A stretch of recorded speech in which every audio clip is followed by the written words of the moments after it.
Добар ден, почитувани, ова е почетокот на најновата Телма амбуланта. Покачениот шеќер во крвта може да создаде низа проблеми и компликации со видот. Најсериозната компликација е диабетската ретинопатија, која може да се контролира доколку навремено се пронедат, се откријат промените на очното дно. Повеќето луѓе со шеќерна болест ќе развијат благ облик на ова нарушување, но некои ќе се соочат и со целосно губење на видот, односно слепило. Како оние што имаат шеќерна болест да ја контролираат болеста и да внимаваат на својот вид и доколку се развијат некакви промени, што треба да се преземе. За сето ова детално од разговорот со денешната гостинка, тоа е доктор Фанка Гилевска, специјалист по офталмологија во Систина офталмологија. Започуваме веднаш.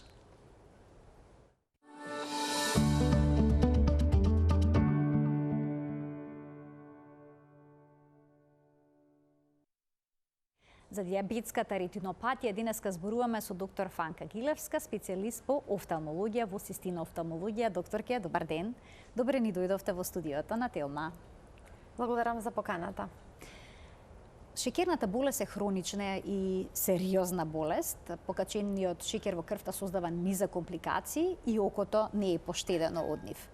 Зошто е важно да се внимава на нивото на шеќер во крвта кога станува збор за здравјето на окото?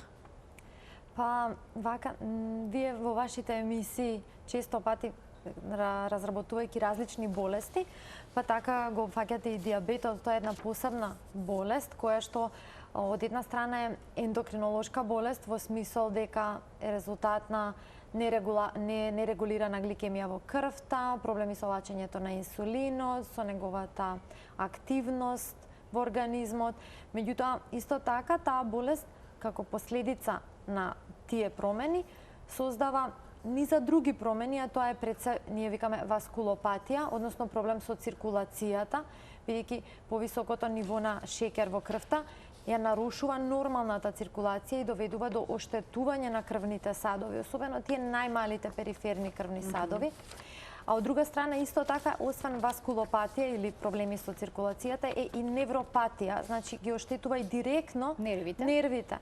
И таа целата комбинација од тие две состојби доведува до промени и оштетувања на очите и на сите други органи во организмот. Па лицата со диабет, особено со нерегулиран диабет, кои имаат високо ниво на гликемија во крвта, тие страдаат од диабетичка ретинопатија, но исто така и од невропатија, проблеми со циркулација на екстремитети, па имаат ампутации, например, или проблеми со обобрежната циркулација. Имаат низа други болести. Така што лечењето на диабетичката ретинопатија е всушност само еден сегмент мал, кој што има потреба од многу други гранки да се вклучат, односно ендокринологот, диабетологот, нутриционистот често пати, па се повеќе го вметнуваме тука и физичката активност како посебен фактор, така што неврологот исто така учествува, така што тоа е мултидисциплинарно едно лекување. Значи, клучо сепак е болеста да се стави под контрола, да се регулира нивото на шеќер, бидејќи компликациите во спротивно се неизбежни. Да, во спротивно, без разлика ние и во ова време кое живееме и кога имаме достапност на современи лекови, современи методи на третман, ако имаме во основа се уште лошо регулирана гликемија, болеста се враќа, не успеваме добро да ја истретираме и тоа никако не се прави така еднострано, као само офталмологот својот дел, мораме баш да се вклучиме сите и пред се пациентот да разбере колку е важно да го промени стилот на живење. Да свати сериозноста на болеста и сите компликации што произлегуваат од неа. Кога зборуваме за ретината, кои најчести промени се случуваат како последица на шеќерната болест? Па, тоа што спомнавме дека проблемите се на ниво на крвните садови и плюс на нервните влакна. Последично на тоа, зависно од стадиумот на болеста, но и зависно од тоа дали станува збор за млад човек, кој што има одреден организам со еден склоп и почесто диабет тип 1, или имаме повозрасен човек кој има често и други болести од типот на покачени липиди во крвта, значи хиперлипидемија хронична, потоа има покачен крвен притисок кој варира па има проблеми со тироидната жлезда, па има низа други состојби, зависно од тоа и така и манифестациите се различни. Сега, например, младите луѓе почесто имаат некои акутни невропатии кои се карактеризираат со нагло пад на видот поради оштетување на нервниот склоп во окото, односно очниот нерв, викаме, добива папилитис диабетичен. И тоа е состојба која, ако имаме подобра регулација на гликемијата, сама ќе помине и е транзиторна. Од друга страна, имаме исто така необични ситуации на пациент кој добива страбизам нагло, затоа што има некакво централно во мозокот исхемична зона која што доведува до неубаво движење на очното јаболко. И тој е транзиторен, исто самиот може да се врати. Меѓутоа, кога имаме диабетична ретинопатија, ја сметаме за најтешка затоа што не само што не се враќа самата, туку е компликација која спаѓа во се уште во развиените земји во топ 3 причини за слепило во светот. Кај незе имаме склоп еден на промени кои траат предолго, значи нивото на гликемија било лошо, па крвните садови, капиларите се оштетиле, па се појавиле меурчиња на краевите на капиларите, тие ги викаме анеуризми, како проширувања, како ѕидот не е прав, него вака се појавува како стомаче. Како меше. Да. Па потоа тоа меше пукнува, па се прават крварења флекасти по целата ретина. Па потоа веќе крвните садови не поминува крвта низ нив, туку пропуштаат, излегува, па се појавуваат отоци. И во тие фази често пати пациентот не ги чувствува или може да има некои точки во видното поле кои у секојдневниот живот може и да не ги приметува, веќе имаме промени. И тие такви промени дополнително влијаат на нарушена циркулација, уште полошо, што имаме крварење, тогаш во таа област циркулација нема, па онда нервните влакна страдаат, па веќе неуропатијата. И тоа е зачаран круг на настани кој што нема назад, едноставно мора да го пресечеме кругот и да третираме на некаков начин. Дали повеќето лица со дијагноза дијабетес ќе развијат вакви промени, како што е дијабетската ретинопатија? Па не би рекле повеќето, ама би рекле дека колку што подолго трае болеста, толку ризикот се зголемува. Обично колку време треба да трае болеста за да се развие? Тоа би го одговорила со смерниците за скрининг. Например, кај диабет тип 1, која што е болест која се дијагностицира брзо по настанувањето, значи диабет тип 1 добиваат најчесто помладите. Значи имаме најчесто после некаква вирусна инфекција или нешто, согорува панкреасот, нема инсулин и многу брзо клиничката слика е евидентна, значи неколку дена детето може да има некој необично однесување, многу пие вода, мокри навечер и веќе следниот ден имаме баш сериозна клиничка слика и дијагноза на диабет. Кај тие лица кои што имаат дијагностициран тип 1 диабет, велиме с прв пат офталмолошкиот преглед може да го направиме 5 години после откривањето на диабетот. Имаме дебата дали треба 5 или 3, зависно ако е во пубертетот, тој може да влие, зашто медицината не е така екзактна, мора да се земат многу фактори во обзир. Меѓутоа, например, кај диабет тип 2, кој што ние можеме да го имаме многу години и да при тоа немаме симптоми на диабет тип 2, ние имаме пациенти кои имаат дијагностициран диабет тип 2, кои го негираат се уште, па земаат лекови по потреба. Значи, тој може да трае предолго и промените на крвните садови настануваат без оглед дали вие тоа сте го признале на себе си или не, дали лековите ги зимате вака или онака. Кај нив веднаш штом ќе поставиме дијагноза, пациентот треба да отиде на прв офталмолошки преглед. Значи веќе ризикот дека има промени на очното дно е значајно поголем. А се случува ли да дојде кај вас пациент со проблем со видот и да дијагностицирате дијабетска ретинопатија, прито тој да не знае дека има дијабетес? Всушност за таков начин да ја откриете примарната болест? За жал да. И тоа е лоша ситуација, тоа значи дека веќе долги години имал дијабетес и тоа зборува не само окото ви е прозорец кај што вие во живо ги гледаме крвните садови. Какви што се крвните садови во окото, такви се и на другите места, тоа не е исклучок, такви ви се и во мозокот. Така што кога имаме нарушена циркулација во окото, веројатноста дека во бобрезите, во црниот дроб, во мозокот не е многу различно, е огромна. И тоа е многу лошо да пациентот нема диагностициран диабет тип 2 или да пациентот има некаден диагностициран и препишана терапија кој тој ја игнорира, тоа е уште почестата ситуација, тој тврди дека нема диабет тип 2 и доаѓа веќе со првите компликации од таа состојба. Ќе ги поканиме гледачите да се вклучат во денешната Телма амбуланта на телефонскиот број 023076 зборуваме за компликациите со видот предизвикани од покачениот шеќер во крвта. Од овој момент, почитувани, емисијата ќе биде контактна. Добре дојдени се вашите јавувања. Ние продолжуваме понатаму како изгледа прегледот за да се утврди оваа болест. Вела треба да се испита очното дно, што е тоа очно дно, па како го гледате очното дно? Да, ние всушност на преглед го гледаме очното дно кај секој пациент кој доаѓа во нашата болница. Независно дали тој е дојден за очно дно, дали има ризик дека е диабет или значи секој преглед го вклучува тоа испитување. Особено преглед кога пациентот прв пат го гледаме. Тоа ни е пракса бидејќи во очното дно, на очното дно, тоа е ретината всушност и тука можеме да најдеме промени кои се случајно да се за пациентот важни. Например, доаѓа млад човек, носи очила, носи леки, нема никакви проблеми со видот, нема други болести, све супер. И ние викаме, тајде сега да расшириме зеници, да видиме очното дно. И пациентот често пати вика, мене, јас 20 години имам диоптрија од дете, никогаш не ми ширеле зеница, зошто морам тоа да го правам сега? Затоа што на ретината може да видиме некои други работи од типот на. Наоѓаме на ретината периферни дегенерации. Тоа значи дека пациентот како што растел, му растело окото, ретината се тенчела, има дегенерации и тоа може да резултира со дупка на ретината некаде периферно, која што може да доведе до аблација на ретината и тој пациент носи ризик да го изгуби видот. Така, не играл фудбал, удира со глава топка, има дегенерации на ретината. Најчесто немаат, ама треба да ги фатиме тие што имаат, а постапката на гледање на очно дно е таква што се ставаат капки. Така што не е нешто кое е травматично или кое остава болно или за пациентот и треба да се прави на секој офталмолошки преглед. Ние кај сите пациенти кои доаѓаат во нашата болница, прво одредуваме виднатаоштрина, како е, дали добро гледа. Без разлика, повторно ќе кажеме, пациентот може да има глауком и доаѓа за мерење на очен притисок. Ќе гледаме дали има намален вид или нема, дали наочарите му одговараат или можеме да дадеме подобри наочари. Мериме очен притисок, го гледаме предниот дел од окото.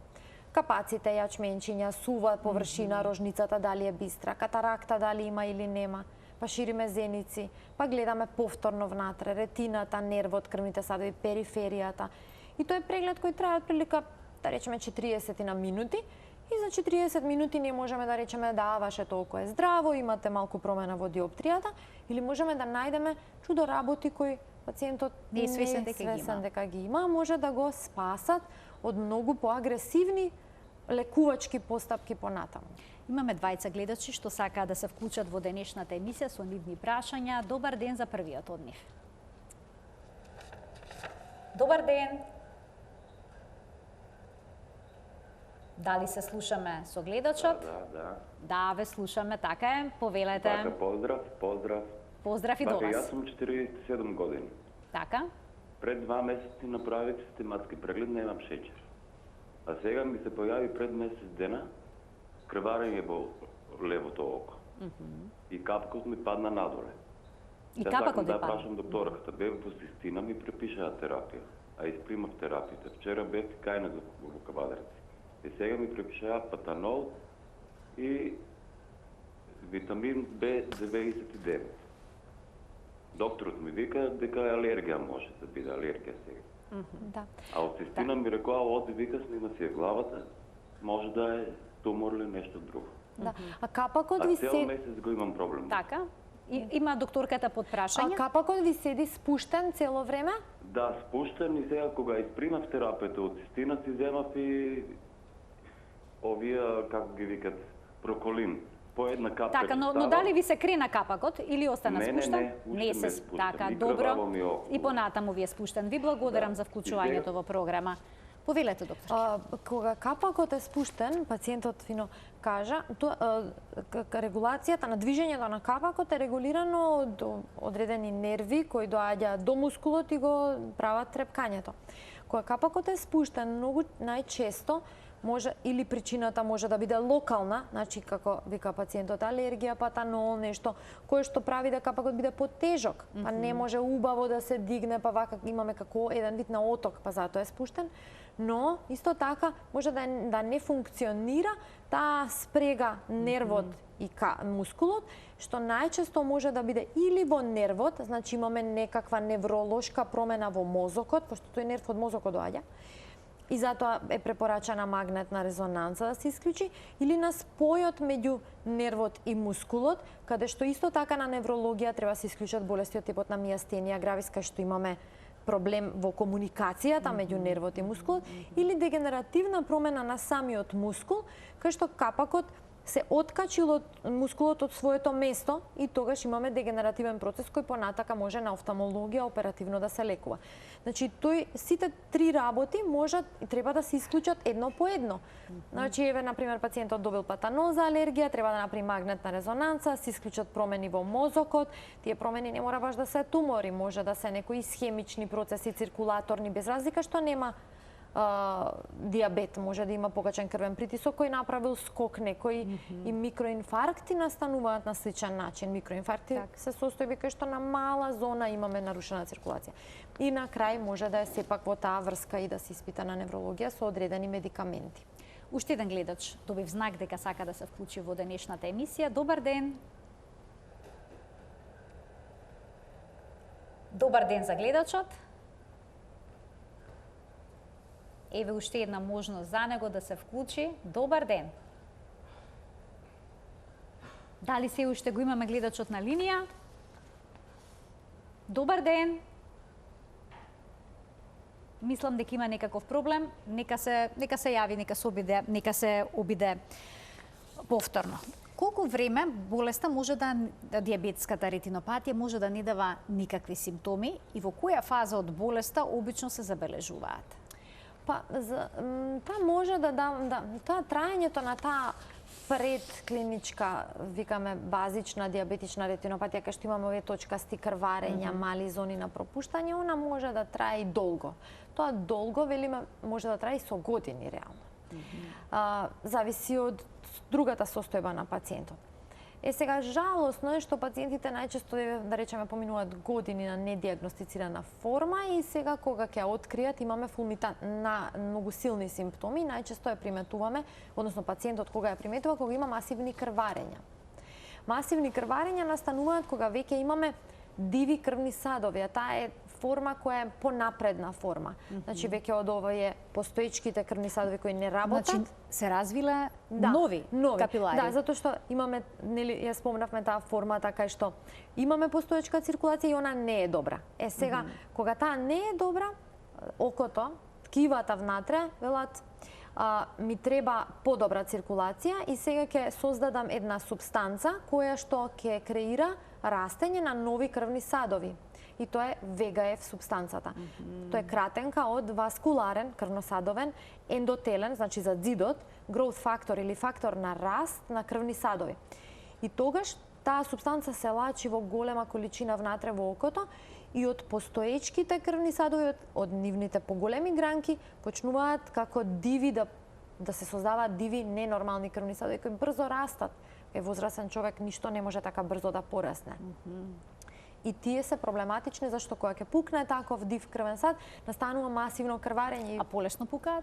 Па да, затоа што се диви, они баш како грмушка изгледаат, кога ги гледаме на микроскоп, баш како грмушка изгледаат. Немаат структура правилна. Така. И тие крварења се масивни и тогаш пациентот приметува многу лесно дека има црно пред окото и тоа е тоа. Имаме уште 20 гледачи, така да ги вклучиме во програма. Добар ден. Добар ден. Повелете. Поздрав за докторката и до вас во студиото. Ви благодарам. Вака, имам 33 години и сум млада мајка. Пред 7 години ми се појави диабет пред бременоста. Тој остана како гестатиски. Бев на терапија глуформин, меѓутоа постепено ми се влошуваше состојбата, но јас не бев ни свесна за тоа. Пред 5-6 месеци одеднаш ми се слоши, отидов на доктор, 22 ми беше качен шеќерот и ме ставија веднаш на инсулин. Моментално сега ми е среден шеќерот со диета, со исхрана, со терапија.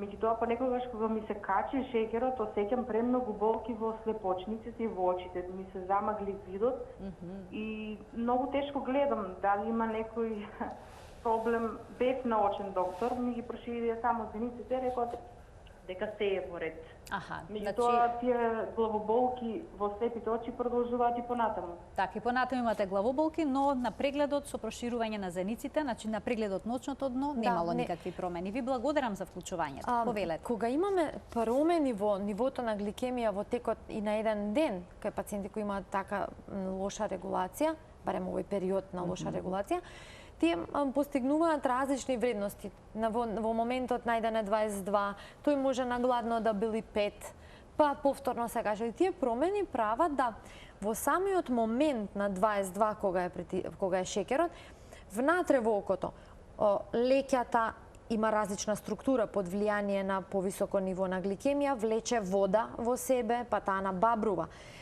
Густината на очната вода, густината на стаклестото тело внатре е различна и пациентот кој доаѓа со гликемија 22 има една диоптрија, кој истиот тој човек утредента со гликемија 7 има сосема друга диоптрија. И тоа може да доведе и во заматен вид, затоа што пациентката во тој момент има и диоптрија некаква, целата окото не е во стабилна фаза. Така. И затоа ние, например, не определуваме диоптрија ако имаме висока гликемија или лошо регулирана. Како дојдете повторно, ова не е реално, ова е денес вака, но не мора да биде вака, е повторно. И од тука може да чувствува напор при гледањето, па да има и главоболки. Може да има некоја скриена диоптрија, не сум сигурна после ширењето на зеници дали повторно е мерена диоптријата, па да пациентката тогаш и се манифестира зашто организмот е оптеретен од висока гликемија и компензацијските моки му се намалени. Така што може да доведе тоа и до намален вид транзиторно сам, иако нема ретинопатија, привремено и се поправа. Меѓутоа е важно шеќерот да се изрегулира и да се препише соодветна диоптрија на мирна фаза и така. Уште еден гледач ке вклучиме. Добар ден. Ало, добар ден. Ве слушаме во програма, сте, повелете. Може да зборувам? Да, ве слушаме, повелете. Добро. Јас имам проблем со десното око. Меѓутоа, шеќер немам. И до сега сум немала. И едно 15 години имам проблем со окото десно. Установено е уште тогаш првиот преглед на нервно дека од десна страна на носот, уз носот имам потфатен нерв. И долго време ме лекуваа само антибиотици, ќе отидам на нервно, ќе ми дадат само диазепами. Јас диазепамите не орачунав за лек и не го пиев редовно. И сега во последно време ми даваат на аклонил да така, пијам. вие сменија терапијата, но се уште ви перзистира проблемот. Што е проблемот?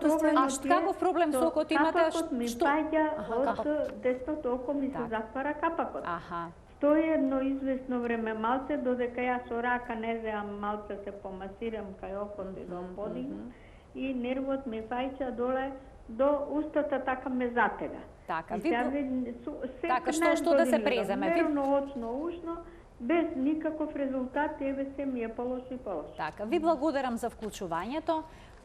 Дали овој проблем е сега офталмолошки или невролошки? Па тоа тие се гранични, да речеме, комплексни, ама тоа е како што спомнавме од почетокот. Со првиот гледач се вклучи. Му паѓа капакот и сега има невролошки проблем, очито пациентката се третира на неврологија на одреден начин. Меѓутоа има тука дегенеративна компонента. Дегенеративната е таа дека состојбата прогредира затоа што тие меките ткива опаѓаат во својата структура, губат еластичноста. И на тој начин уште полоша е таа незина нефункционалност на нервот. Така што, за жал, во таква состојба доаѓа во обзир да се направи планиран оперативен зафат, ако имаме трајно спуштен капак, па да се подигне, да се олесни, меѓутоа треба да се направат неколку мерења во низа, да се види дали состојбата е стабилна, фиксна и дури тогаш би ја решиле дегенеративната компонента со оперативен зафат, а невролошката би останала. Уште еден гледач ке вклучиме. Добар ден. Ало, јас сум наред. Да, вие сте, повелете. Емисиите ви се супер, сестрани сте. Ви благодарам. Мене ми интересира докторкава сега само што дојдов и ја вклучив, за тоа што е тоа перде и да ми објасни на колку време треба да видам и како да се отвика без на контрола, вика не е зрело пердето. Аха, ви рекол дека не е зрело пердето. На која возраст сте? Јас сум 75. Така, ви благодарам за вклучување во програма. Така. Повелете, докторке, незрело перде не треба да се Па третира на оваа возраст? Да, пердето е заматување на природната леќа. Природната леќа се наоѓа позади зеницата, она е голема и во текот на животот трпи дегенеративни промени и така станува поматна, ја менува својата форма. Во минатото, пердето се оперирало така што на окото на површината, на спојот меѓу белката и тој кафен или синдел, се правил еден рез од 180 степени, значи половина од кругот, и низ него целата природна леќа, која што била зрела, тврда, како камче тврда леќата, со одредена метода се вади надвор од окото и внатре се става нова вештачка леќа, исто на тоа место, која што останува внатре, па тоа се шие и тоа е операција на перде, на катаракта во минатото. И затоа, бидејќи пердето, катарактата, односно леќата природна треба цела да излезе, како едно камче, затоа се чекало да биде зрело. Зрело перде значи тврда да е и пациентот да гледа многу слабо. Во денешно време операцијата се прави со ултразвучна метода, ФАКО, каде што на мало резче од 2 мм, исто на спојот меѓу белката и тој кафениот дел од наружницата, се влегува со сондичка која што со ултразвук ја дроби природната леќа, ја усисува низ истото тоа цевче и потоа низ истото отворче како палачинка замотана се пика нова леќа внатре која се отвара и се наместува и кога ќе излезат инструментот, тоа дупче е толку мало да оно вака само се затвара и нема шиење и пациентот си оди дома со отворени очи. На оваквата метода која што е денеска, не требаме да чекаме да созрее пердето, бидејќи ако пердето е зрело, многу поголема енергија ќе ни треба да го здробиме. И така операцијата ќе трае подолго и ќе се мачи и оператерот и пациентката ќе биде понепријатно. А ако е пердето почетно, ќе ужива во операцијата и оператерот и пациентката и кога ќе излезе за 3 минути, ќе се фали колку брзо завршила операцијата и ќе гледа многу добро. Препорачувате на 70 години да се направи веднаш? Возраста е една работа, да, меѓутоа и ако веќе имаме перде кој има барем малку намален вид, добро, веќе треба да се размислува за операција, едноставно нема што да се чека. Пердето нема да престане да прогредира, пердето не може да биде подобро, односно таа леќа само ќе се заматува повеќе и повеќе. Уште еден гледач очекува да се вклучи. Добар ден. Добар ден. Добар ден. Повелете, во програма сте. Вака, јас би замолила едно прашање. Јас сум на возраст од 68 години. Така. Оперирана од катаракта во декември месец и во март месец другото. Едното око, па после другото око. Во 8 месец дена од втората операција, јас капаците ми нарочето десното око, значи од првата операција десното око, ми падна капаците. Мислам ми се отечени ми се, на некој начин отечени се. И отидов веднаш на очно, ми рекоа нема, они ја гледаат операцијата, катарактата, за дека е добро направено се, меѓутоа очите капаци мене ми сметаат за видот. Така тие кои ќе паднат повеќе и нарочито како и чешење има некој пецкање, ајде ставам солзи вештачки, рачунајќи дека има нешто внатре, да се исчисти, излегуваат како камченца малечки, боцкави. Видот ми е добар. Меѓутоа, едино навечер, кога возам, например, светлата, тие што ми се поблиску се разлеани, на одредена далечина се нормални. Би сакала да прашам, јас ја слушав внимателно докторката и баш многу го објаснуваше за капаците, меѓутоа, јас би сакала, ако е можно, бидејќи јас се оперирав во Систина, бидејќи имаше термин преку фондот таму, некој сум јас пензионер. Сега на клиника не ме примаат, бидејќи таму сум оперирана. Така, сега сакате да слушнете некоја консултација во врска со вашиот проблем, повелете, докторке. Значи, денеска све ни се собра со За капаците многу јако. Требаше да преименуваме емисијата. Капаците после операција на катаракта има две најчести работи што се случуваат. Едно е сувоста на окото и госпоѓата убаво кажа како камчиња ми излегуваат, капам солзи и така. Сувоста на окото е очекувана. Она трае најчесто 3 до 6 месеци после операцијата на катаракта, колку е пациентот повозрасен, тоа може и да се пролонгира. Сувоста на окото е нешто кое треба да се третира со вештачки солзи редовно, без да чекаме да очувствуваме сувост, него да ги капаме по шема, 2-3 пати на ден, 4 пати и така.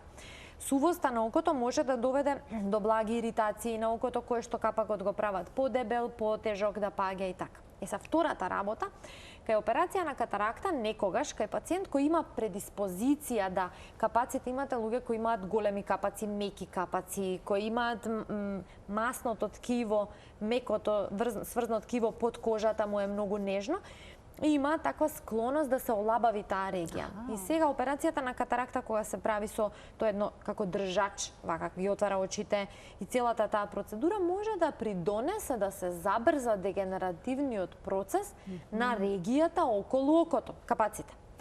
И после операцијата, прво во почетокот, како резултат на операцијата, па малце пациентите ги штедат очите, па ги држат подзатворени, така, по своја волја, па суво е окото, па малце вештачки солзи и некако та дегенеративниот процес, како си прогредира, доведува до тоа дека капаците навистина се млитави, поспуштени, како да висат, тежат, не гледа добро и така.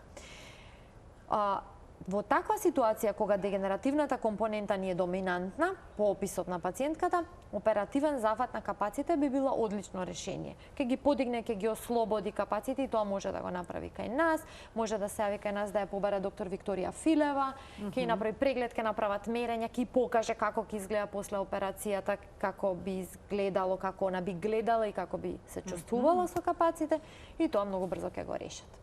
Значи има решение овој проблем. А кој е решението за диабетската ретинопатија, доколку се диагностицира? Постојат ли некакви медикаменти кои што би можела да ја нормализираат состојбата? Да, за среќа, сега веќе во Македонија, веќе многу години во Македонија, за среќа постојат лекови кои што се најсовремени за третман на диабетска ретинопатија, тоа се анти-ВГФ лековите. Ние веќе го спомнавме тој ВГФ, се овие се анти-ВГФ. ВГФ, значи всушност предизвикува раст на дивите крвни садови, а анти-ВГФ ги блокира тие субстанците за да го спречува растот всушност на одлично.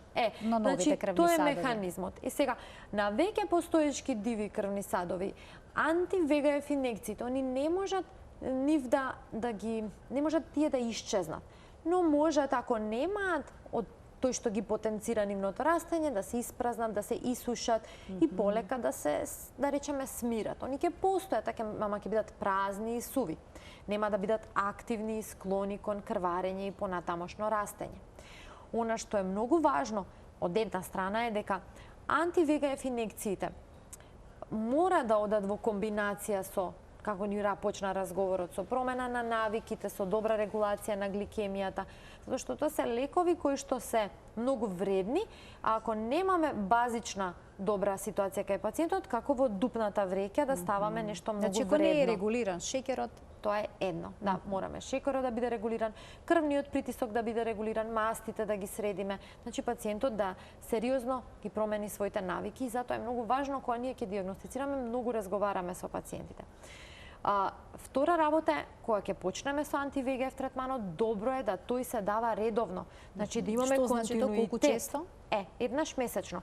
Ама има одредени шеми. Тие се менуваат во почетокот, првите 5 дози се на секој месец дена, па потоа ги разредуваме. Меѓутоа работата е дека ако ние дадеме една, втора, пациентот супер е, подобар е, гледа дека гледа и после исчезнува, значи тоа не е начин соодветен.